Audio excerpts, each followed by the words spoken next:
Good evening, everyone. Welcome along. You are watching Newcastle Fans TV, and this is our big preview for tomorrow's must-win game. We've said that a lot over the last couple of weeks, at home to Southampton. I'm joined by our crazy Dutch correspondent, Brandon, who is suffering still with a little bit of the corona, but you're getting better, aren't you, Brandon? Yeah, I am. I just keep drinking my alcohol, and it will go away soon. That's the idea. And we're also joined by Holly, who was on with us. When was deadline day? Was it this week or last week? It was this week. Monday, I think, right? Again for tonight's preview. How are you doing, Holly? I'm good, are you? I will be a whole lot better if we have 3 points tomorrow. But we will get on. Yeah, we will get onto that very shortly. Please do click the like button as you are watching this, or even join and become a member, as our membership is growing vastly over the past few weeks now. So let's crack on into it. So let's just start with a little bit about our beloved Newcastle. Steve Bruce obviously had his pre-match presser today and gave some pretty worrying clues about our defence on how that's going to be shaping up tomorrow. Brandon, no Jamal Lewis, no Jamal Lascelles, no Federico Fernandez, no Paul Dummett, and Kieran Clark's partner has gone into labour. What do we do? Panic? Slightly. At least you can play Hayden centre back. So that's already one filled in. But who else? Kraft probably has to come in now. Yeah, a little bit, yeah. Because Jamal Lewis have played pretty well the last couple of 2 games, I have to admit. So yeah, it's a loss as well that he's out. Who would have thought I would say that? It is a bit of a shame, but there's nothing we can do about it. Holly, left back in particular, because no Dummett, and it's an area we've struggled with since Jetro got injured. How would you be shaping up? Would you stick maybe Manquillo there with Kraft right back, or would you prefer just sticking in Matt Ritchie? I'd rather have Matt Ritchie. I think he does a good job at left back. Interesting. He's been out of the frame for quite a while. Obviously, the move to Bournemouth didn't go through, it didn't materialise. Do you think that'll be playing on his mind, or will that not matter to a character like him? I think it will a little bit, but I think he's a good professional, so I think he'll just put that behind him and try to do the best for the team, and then hopefully he can, if he wants to leave, he can do that at the end of the season and just keep fighting for us till then. I think Matt Ritchie always can find the fire inside of him.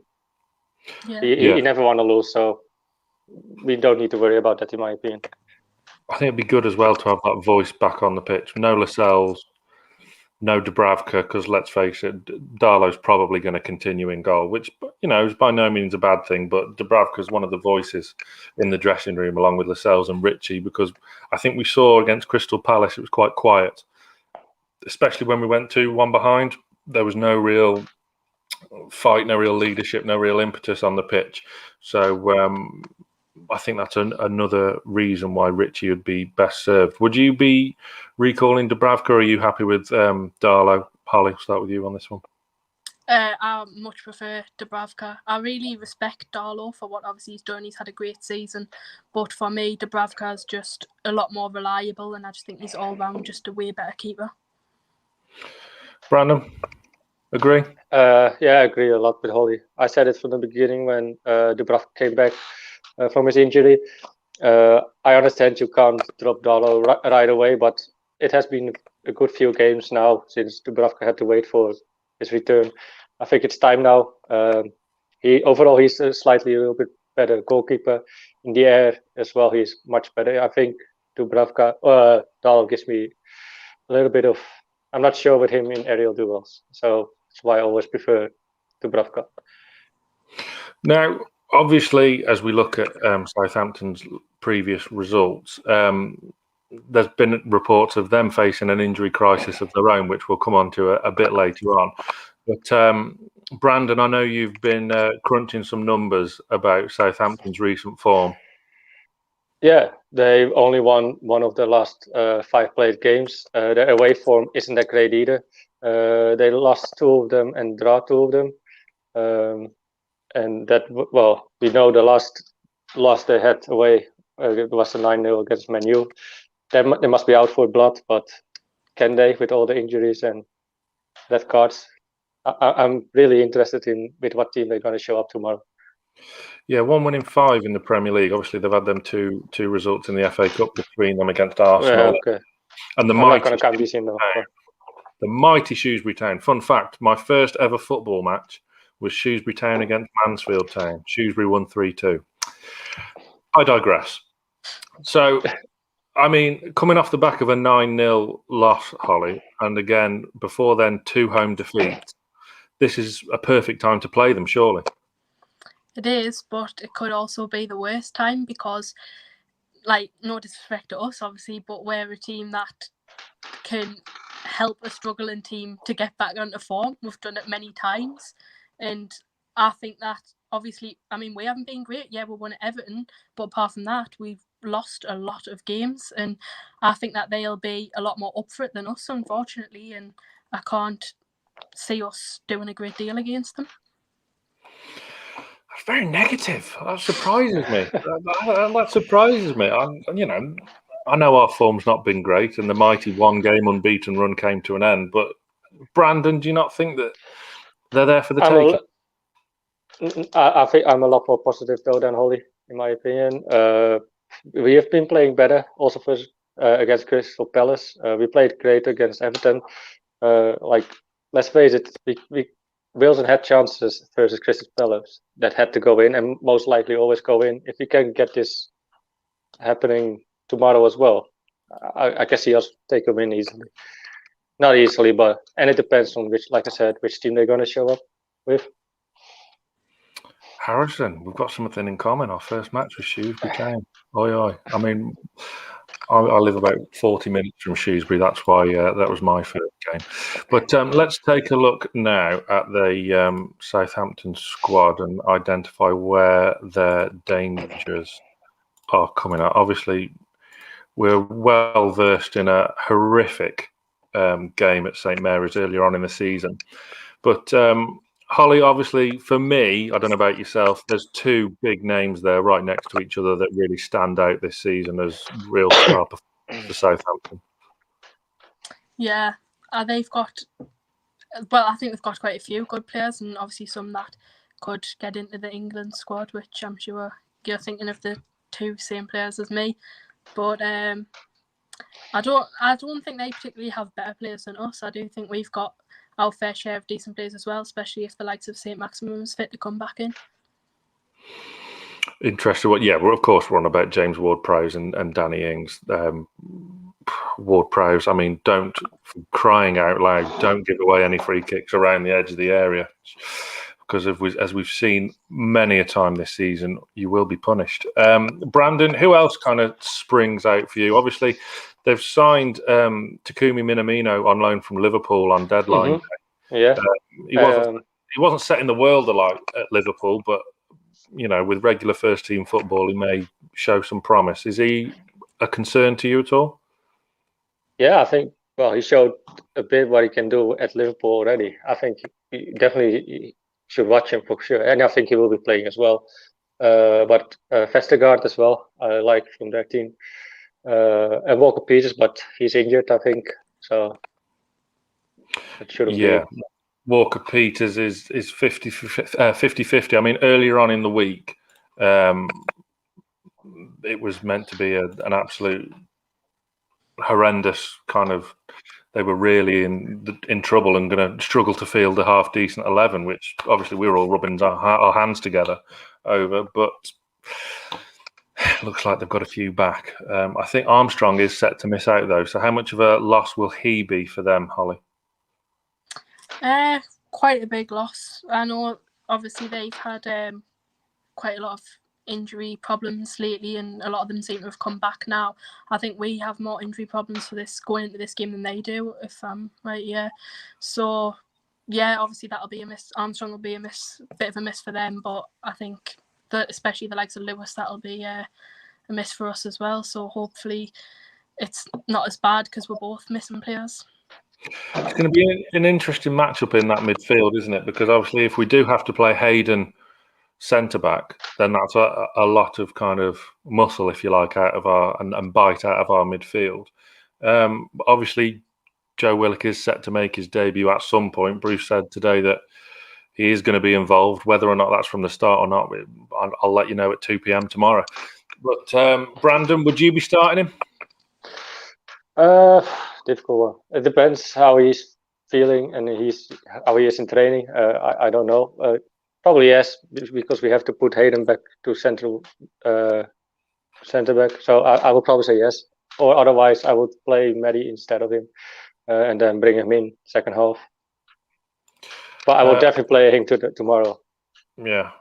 Holly, who would be your... I mean, let's assume we're going to go with the same system that we've played in the last 2 games. Who would be your midfield 3?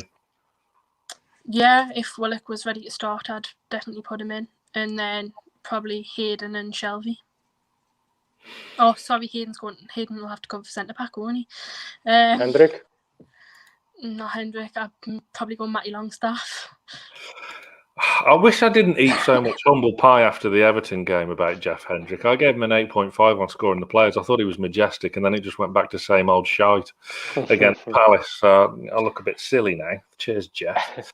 But I agree. I'd be playing Willock from the start. I think he just offers a bit more. Offers something different to the others who are quite samey. Willock wants to get forward and support the attack from midfield, which is what we've been crying out for this season. I think Steve can find a reason for not starting him tomorrow. He will definitely find a reason for not starting him and play Hendrik probably, because he probably did something to Steve Bruce, or it is his son, like Lee always says. Somehow he always playing. It's interesting as well. The Longstaffs are just nowhere to be seen. What's going on there, Holly? Or what do you think's going on there? Well, Sean, I was a massive fan of him in the 18-19 season, but I think since Rafa left, I don't think he's been the same player at all. Obviously, he had that big injury, which could have had an effect on him. And then Matty came in, and he was great, and I thought he was going to start being a regular in the squad. And obviously, he lost out, and I think he's just went out of favour with Bruce, and I just don't think, to be honest, I don't think Bruce is keen on either of them. I think he'd rather play the likes of Hendrik, which is stupid, but everything Bruce does is stupid, so... But it's crazy though nowadays when you think back of it. When Man United wanted Sean Longstaff for 50 million, we all said no way, it's not going to happen. He's too much important for us. Imagine if we sold him. It probably would have been better to sell him in hindsight. But at the time, we thought it was going to be a big thing. Possibly. On the other hand, though, all the money that if we would sell him, all the money goes to the FCB.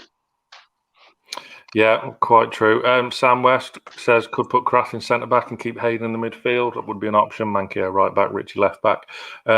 Do check out Sam's articles on NewcastleFansTV.com. He does match reports, and he did a little preview for this game as well. So do go and check them out, as well as the article from Jay in Atlanta. Absolutely incredible article. Super well worth a read.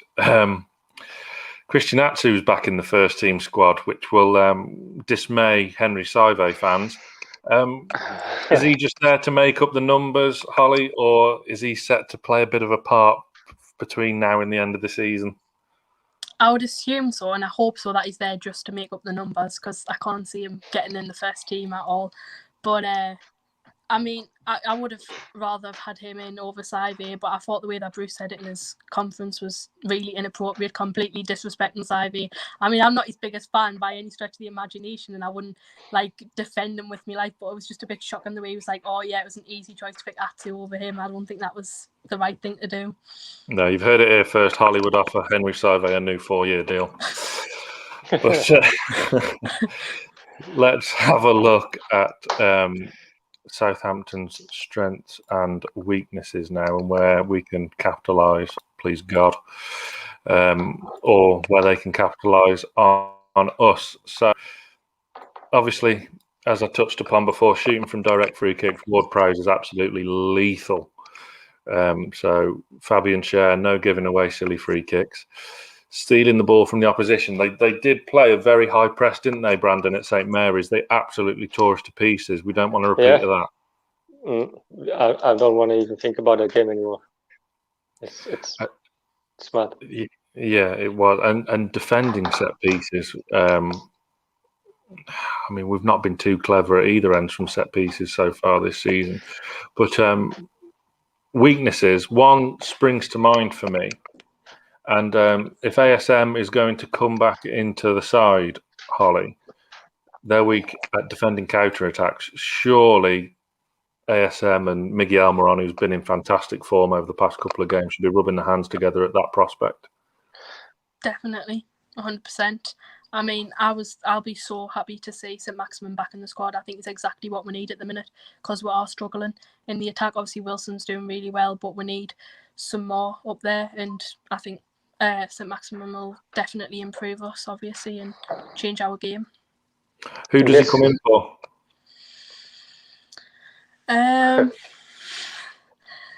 Say it. Well, I'd definitely keep Almiron in. But it's hard because I would like to see him on with Fraser and it's one of them where you just want to play 4-2-3-1, but we're not going to. Yeah, it is tricky. I mean, I think if it's going to be one, it'll probably be Fraser because we were told he was ill for the Palace game and he played 90 minutes. So if he's still a bit under the weather, then I think overall Fraser has been great for us the last couple of games, and I really believe that if we give him a good run of games, he can be like a regular for the team. Yeah, I said Fraser was my man of the match after that last game. Yeah, I mean, stop the presses. I agree with Brandon. With the run in the team, Fraser will be a real asset to the team. I mean, again, I've said it before, 18 months ago, or 18 months before we got him, he would cost 30-odd million, wouldn't he? Can we also agree with Liam that in this case that they're weak in counter-attacks, that we agree with Liam that it's a good thing that Miggy runs a lot? It is a good thing that Miggy runs a lot. Absolument. I mean, his performances over the past two games, Holly, it's no coincidence that if you play players in their correct positions, they're going to play better, isn't it? Yeah, Bruce obviously we've had a lot of injuries and stuff, so players always have to cover in other positions. But yeah, you see their true potential when they play in their natural position, and it's just a shame that we couldn't always keep them there because you do see the best of players. Another thing that on their style of play springs to my eye is play the offside trap. So if them counter-attacks can watch the line, there should be plenty of space in behind for the likes of Wilson and Almiron and whoever plays out of ASM and Fraser. Plenty of space to run into. In theory, anyway, Brandon, how would you be looking at setting up the attack? Because Callum Wilson over the past couple of games has been pulled over to the right-hand side quite a lot. For me, I would want to see him stay more centrally. Yeah, because you want that crosses coming in. I know what you mean. And that really worked out for Southampton. I think Callum Wilson just went there because the ball was there a lot, probably. I don't know why he otherwise would do that, though. Yeah. But I agree with you. Play more into the center and give him the ball more into the box. Then he's way more lethal. Yeah, I mean, again, if we just go back up there, they're very weak at aerial duels. I mean, you look at that header against Everton. Oh, yes, please. They're top players, as we've already hinted at before. Ings and Ward-Prowse, superb. Shea Adams isn't one to discount, though, is he, Holly? He's been impressive this season, but he's only got the 4 goals to show for it. Yeah, he's been impressive, and he's only got the 4 goals, but obviously there's still plenty of games for him to maybe score some more, and just hopefully he doesn't score one against us tomorrow. Yeah, please God. Let's have a look what people are saying in the comments. Play Willock and Anderson from the start. At least they have some pace. Well, this is another interesting one now. Obviously, we've got rid of DeAndre Yedlin. Christian Atsu's back in the 25-man squad. Does that push Anderson further down the squad list, Brandon, or is he still ahead of Atsu? Of course he is. I think if you already saw the few games that he played, Anderson, I rate him much better. He's much more dangerous, in my opinion. I don't think Atsu, if it was, he shouldn't be near the squad, but it was, like you said, just fill the numbers. I think it's time to go for Atsu as well in the summer.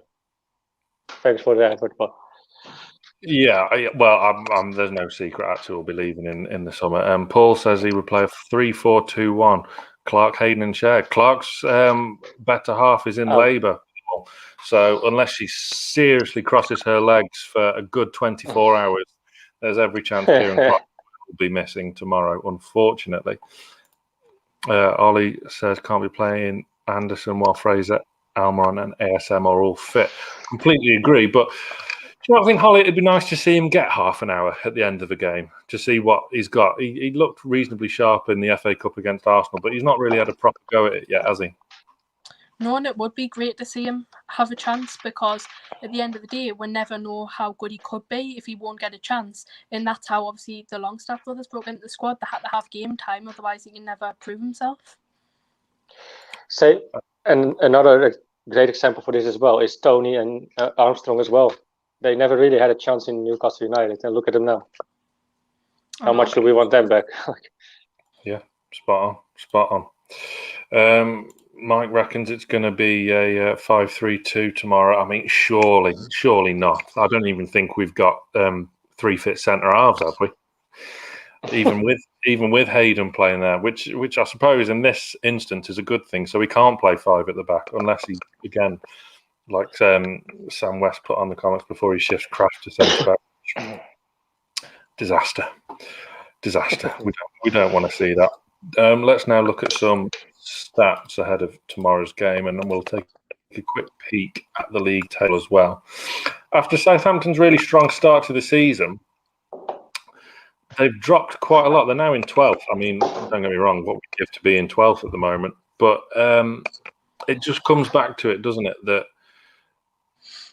it's a good time to play them. You know, we see that Armstrong's ruled out. That's a big miss.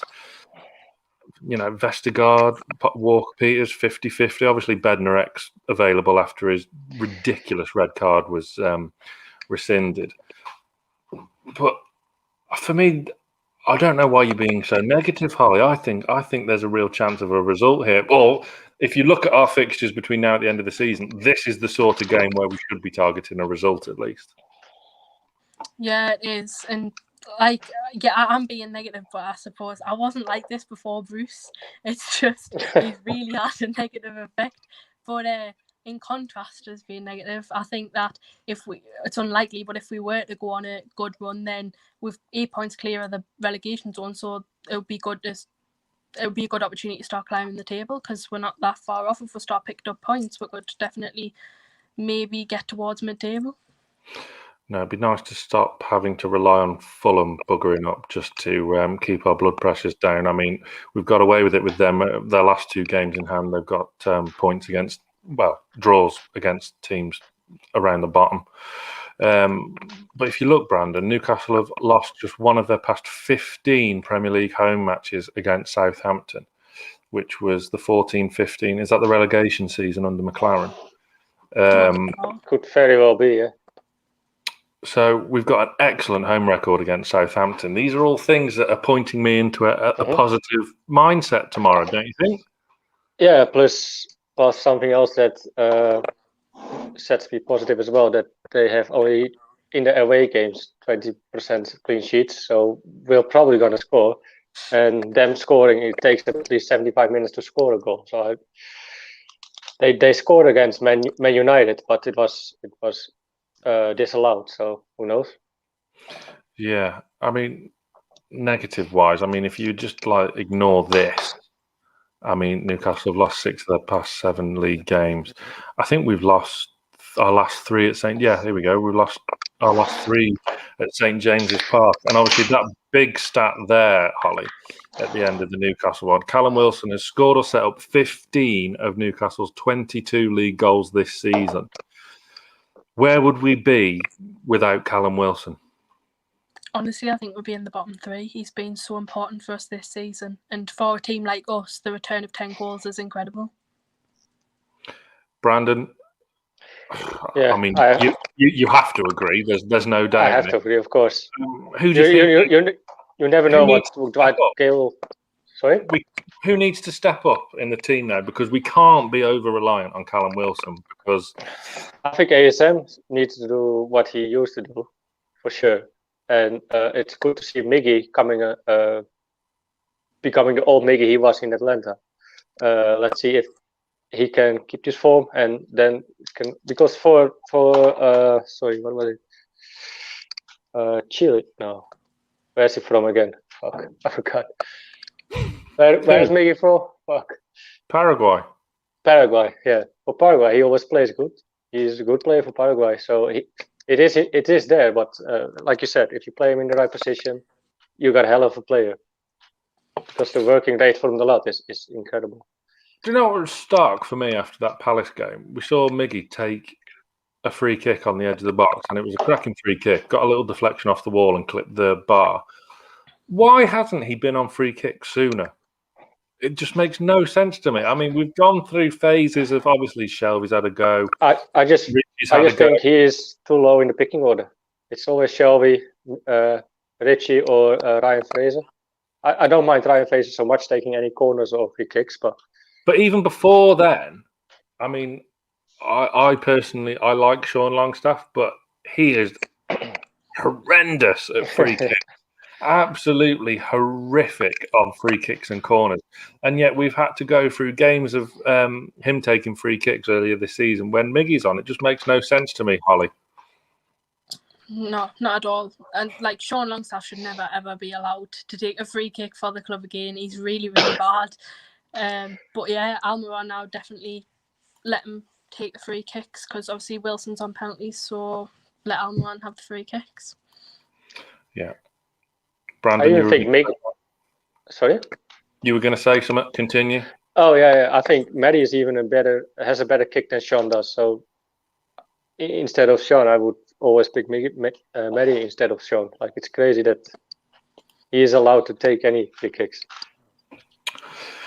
Don't worry, says Redding. West Brom, Sheffield United, and Fulham are going down. Well, fingers crossed. Well, actually, I was. You have Brighton. Yeah, I know. I am right at the start of the. Yeah, okay. For those watching who don't know, at the start of the season, before a ball was kicked, I backed West Brom, Sheffield United, and Brighton all to get relegated at 100-1. So you loved their win over Liverpool, right? Oh, it was amazing, and Spurs. So I was pleased. If anything, I don't want 500 quid. It's fine. Please do, of course, like this video, and of course tomorrow we are live from 2:00 in the PM UK time for all your pre-match build-up with Lee. Then we've got the watch-along, then the quick thought straight after full-time with me. Fan reaction show, of course. Carl's back on that because I'm not doing it again until we win a game. And we never, if I do it, we never win. So I want us to win, so I'm staying clear. And then scoring the players, and of course Lee's back. It'll be about Raw. Can I just quickly mention something, Sam? Go on, Brandon.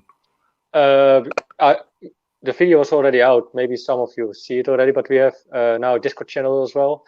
So if you become a member, you can join the Discord channel. It's already 14 members in, with the members of Newcastle Fans TV as well. So around 10 people are already joined. We want to create a nice community. So please become a member. And if you're already a member, ask me the link for the Discord. I will send you an invitation, and we can have a good crack over there. One of the very many benefits of being a member of Newcastle Fans TV. Hit that join button and check it out. Extra content, Discord. Is it a Discord group? I'm showing me age. Discord channel, group, chat box, however you want to call it. Yeah, all of that. Down with it. Totally. Very quickly, Paul, Joe Linton or Hosselu? Brandon. The way that he's performing now, I would say Joselu. In Spain, he is playing pretty good, actually. Holly. The way he's playing now, Hosselu, but the way he played under us, I'd probably say Joe Linton. Interesting.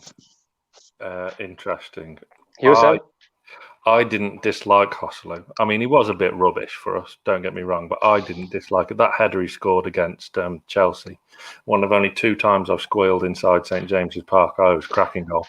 I mean, we lost the game 2-1, but, it's Newcastle, isn't it? Right, finally, before we go, let's get a prediction off you both. Brandon, Newcastle United versus Southampton. What's the score going to be? 3-1 Newcastle, and Danny Ings is going to score for them. 2 times Callum Wilson. You've named their goal scorer and not ours. No, I said 2 times Callum Wilson for us. Okay, who's going to get the other one? You said 3. Willock. Let's fuck it. Debuted and scored. Oh. Of course, Jory is agreeing with me. Like. Exactly. Holly, predictions. Come on, let's have a nice positive one. If I'm being positive, I'll say we'll nick a 2-1. But if you're being realistic, 1-1. I'm going to go for a 2-1 win as well. Who's going to score, Sam? Who's going to score? I'm going to say Almiron is going to score, and so is Callum Wilson. So that's my predictions. Get your predictions in the comments, of course. Again, finally, like this video, and if you haven't already subscribed, where have you been? You really should be. You really should be subscribing by now. And of course, we're back tomorrow. We do it all over again. Match day live from 2:00. So yeah, my thanks to Brandon and special guest Holly. Stay tuned to Newcastle Fans